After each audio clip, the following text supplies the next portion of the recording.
கணேமுள்ள சஞ்சீவவின் மரண விசாரணை ஆரம்பம். இலங்கையை பொறுத்தவரை குற்றச் செயல்கள் நடைபெறும் பொழுது அவை பேசப்பட்டாலும் பின்னாளில் அவை மறந்தவையாகவும் மறைக்கப்பட்டவையாகவும் இருந்துவிடும்.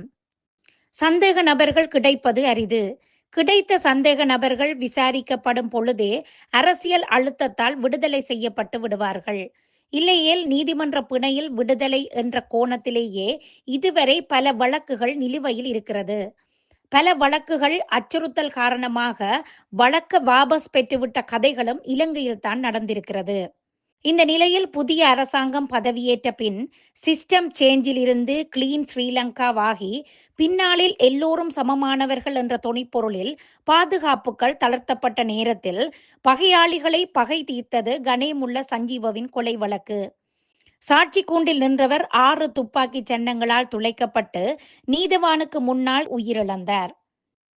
உயிரிழந்தவர் கொலை குற்றவாளி என்ற சந்தேக நபராக இருந்தாரே தவிர அவரின் குற்றம் நிரூபிக்கப்படாத ஒரு விளக்கமறியல் கைதி.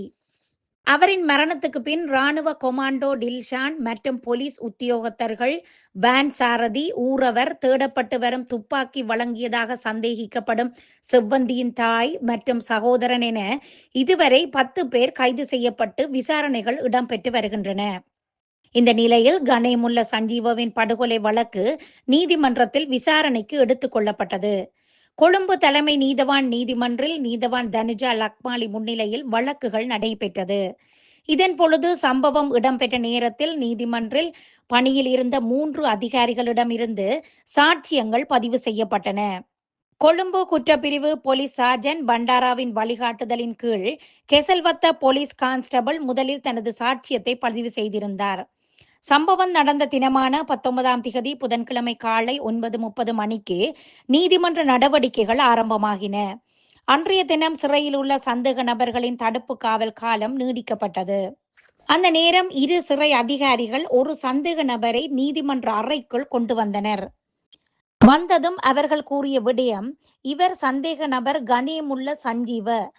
சந்தேக நபருக்கு எதிரிகள் இருப்பதால் இவரை அறையில் வைக்க முடியாது என்றனர்.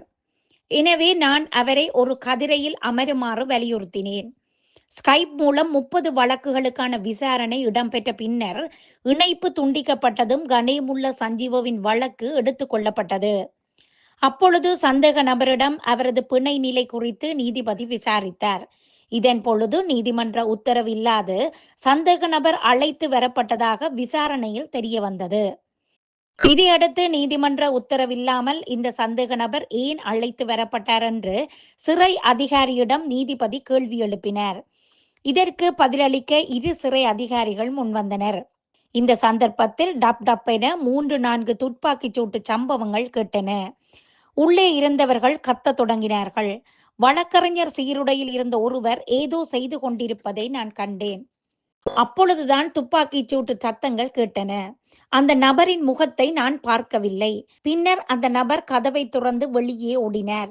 நீதிபதி அதிர்ச்சி அடைந்தவராக மேசையின் கீழ் இருந்தார். நாங்கள் அவரை பாதுகாப்பாக அழைத்துச் சென்றோம். சுடப்பட்ட கணேமுள்ள சஞ்சீவ குப்புற கிடந்தார் என தனது சாட்சியத்தில் குறிப்பிட்டார். இதையடுத்து 2வது சாட்சியமாக சட்டத்தரணி பிரியந்த புஷ்பகுமார சாட்சியம் அளிக்கையில், நான் காலை 9:30 மணிக்கு நீதிமன்ற அறைக்குள் வந்தேன். உயரமான ஒருவர் முகத்தை ஒரு கோப்பு உறையில் மூடியபடி நீதிமன்ற அறைக்குள் நுழைந்தார். அவரை பார்த்ததும் நான் நினைத்தேன், அவர் ஒரு வழக்கறிஞர் அல்ல, சிஐடி அல்லது போதைப்பொருள் பிரிவைச் சேர்ந்த ஒரு அதிகாரி என நினைத்தேன். நான் அவரது கண்களை மட்டுமே பார்த்தேன். இந்த நபர் ஒரு வழக்கறிஞர் என்று நான் நினைக்கவே இல்லை. பின்னர் கணேமுள்ள சஞ்சீவுக்கு எதிரான வழக்கு தொடரப்பட்டது. சந்தேக நபரை சிறை அதிகாரிகள் விசாரணை கூண்டில் நிறுத்தினார்கள். சந்தேக நபரிடம் பிணை தொடர்பில் நீதிபதி விசாரித்தார். இதன் பொழுது அவர் பிணையில் செல்ல மறுப்பு தெரிவித்திருந்தார். பின்னர் நீதிமன்ற உத்தரவில்லாமல் அவரை ஏன் அழைத்து வந்தீர்கள் என நீதிபதி சிறை அதிகாரிகளிடம் கேட்டார். அதற்கு சிறை அதிகாரிகள் ஏதோ சொன்னார்கள். அதே நேரத்தில் குறித்த உயரமான மனிதர் பின்னால் இருந்து எதையோ எடுத்து சஞ்சீவ மீது வீசினார். அதே நேரத்தில் துப்பாக்கிச் சூட்டு சத்தம் கேட்டது.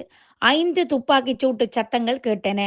பின்னர் அந்த நபர் துப்பாக்கியை கீழே போட்டுவிட்டு கதவை துறந்து வெளியேறினார் என தனது சாட்சியத்தில் குறிப்பிட்டார். இதையடுத்து மூன்றாவதாக அனுர ஜெயஸ்ரீ குற்றத்தடுப்பு பிரிவு போலீஸ் அதிகாரி சாட்சியம் அளிக்கையில் காலை 9:15 மணிக்கு நீதிமன்றத்திற்கு வருகை தந்திருந்தேன். ஸ்கைப் விசாரணைகள் காரணமாக உள்ளுக்கு இலக்கம் 5இல் இருந்த பொதுமக்கள் வெளியேற்றப்பட்டனர்.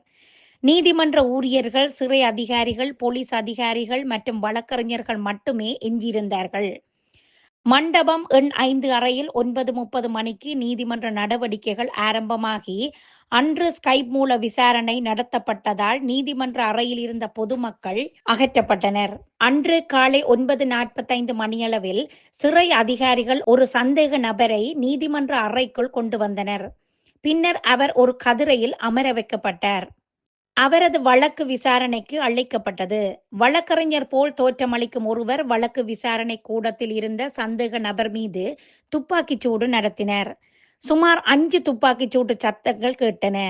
நீதிமன்றத்துக்குள் இருந்தவர்கள் ஒரு வழக்கறிஞர் துப்பாக்கிச்சூடு நடத்தியதாக கத்தத் தொடங்கினர். பின்னர் துப்பாக்கி சூடு நடத்தியவர் கதவை திறந்து தப்பியோடிவிட்டார். அதே நேரத்தில் எஸ்டிஎஃப் அதிகாரிகள் வந்தனர். பொதுமக்கள் படிக்கட்டுகளில் படுத்து கிடந்தனர். நான் எஸ்டிஎஃப் அதிகாரிகளை படிக்கட்டுகளில் பார்த்தேன். பின்னர் ரிவால்வர் போன்ற துப்பாக்கி கீழே கிடப்பதை கண்டேன் என தனது சாட்சியத்தில் குறிப்பிட்டார். 3 சாட்சியங்களும் பதியப்பட்ட பின்னர் எதிர்வரும் 27ஆம் திகதி வரை இவ்வழக்கு ஒத்திவைக்கப்பட்டது. இவை எவ்வாறு இருப்பினும் கணேமுல்ல சஞ்சீவவின் படுகொலை இடம்பெற்று ஒரு கிழமைக்குள் மரண விசாரணை ஆரம்பிக்கப்பட்டுவிட்டது.